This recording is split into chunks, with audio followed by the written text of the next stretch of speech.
வணக்கம். உங்க வீட்லயும் தினமும் படிப்பு ஒரு பெரிய போராட்டமா இருக்கா? படின்னு சொல்றதுக்கு பதிலா அவங்களோட படிப்பு நேரத்தை ஒரு ஜாலியான, சுவாரஸ்யமான பயணமா மாத்த முடியும். அது எப்படின்னு தெரிஞ்சுக்கலாமா? வாங்க பார்க்கலாம். உங்க பிள்ளைங்கிட்ட தினமும் படின்னு சொல்லி சொல்லி நீங்களே ரொம்ப டயர்டாகிட்டீங்களா? நம்மள சால மந்திக்கு இதே சமஸ்ய. ஆனா கவலைப்படாதீங்க. சும்மா கத்துறத விட ஒரு சூப்பரான வழி இருக்கு. அந்த தீர்வு என்ன தெரியுமா? ரொம்ப சிம்பிள்.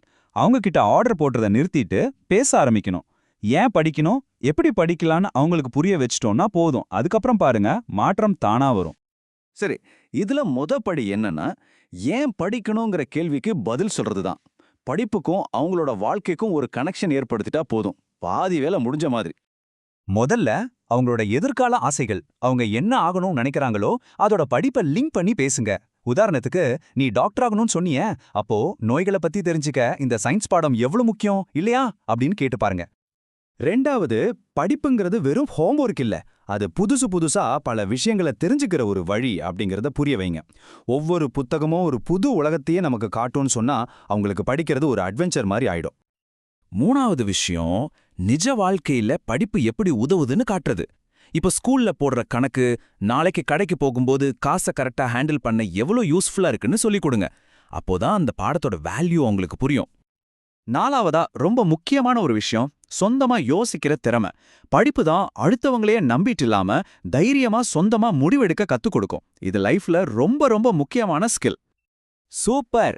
இப்போ ஏன் படிக்கணும்னு நல்லா புரிஞ்சிருச்சு. அடுத்து எப்படி திறமையா படிக்கலான்னு சில பிராக்டிக்கலான டிப்ஸ் பார்க்கலாம் வாங்க. இங்க ஒரு 5 சிம்பிளான ஸ்டெப்ஸ் இருக்கு, ஒன்னொன்னா பார்க்கலாம். 1. பெரிய பாடமா இருக்கா, அது குட்டி குட்டியா பிரிச்சு சின்ன சின்ன டார்கெட் செட் பண்ணுங்க. 2. படிச்சு முடிச்சதும் என்ன கத்துக்கிட்டாங்கன்னு உங்ககிட்ட வந்து பேச சொல்லுங்க. அப்பதான் நல்லா மனசுல பதியும். 3. எவ்ளோ சின்ன சந்தேகமா இருந்தாலும் தயங்காம கேள்வி கேட்க சொல்லி உற்சாகப்படுத்துங்க. கேள்வி கேட்கறது தான் அறிவோட முதல் படி. 4. சும்மா படிக்காம மைண்ட் மேப் மாதிரி கிரியேட்டிவா எதையாவது யூஸ் பண்ணி படிச்சா போர் அடிக்காது. 5வது ரொம்ப முக்கியம், நடுவுல கண்டிப்பா பிரேக் எடுக்கணும். அப்பதான் மைண்ட் ஃப்ரெஷ்ஷா இருக்கும். பாத்தீங்களா, இந்த சின்ன சின்ன விஷயங்கள் தான் படிக்கிற அனுபவத்தையே தலைகீழா மாத்த போகுது. இந்த மாற்றம் உங்க ரோலையும் மாத்துது. முன்னாடி நீங்க ஒரு கமாண்டர் மாதிரி ஆர்டர் போட்டு பிரஷர் ஏத்துனீங்க.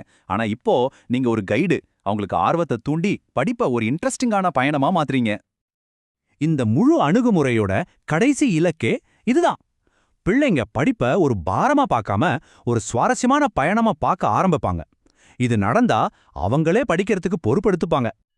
சரி, இப்போ கேவி உங்ககிட்ட தான். உங்க புள்ளையோட இந்த கற்றல் பயணத்தை நீங்க எப்படி இன்னும் சுவாரஸ்யமா மாத்த போறீங்க? நாம இன்னைக்கு பேசின இந்த டிப்ஸை ட்ரை பண்ணி பாருங்க. சின்னதா ஒரு மாற்றம் செஞ்சா கூட அது ஒரு பெரிய பாசிட்டிவ் ரிசல்ட்டை கொடுக்கும்.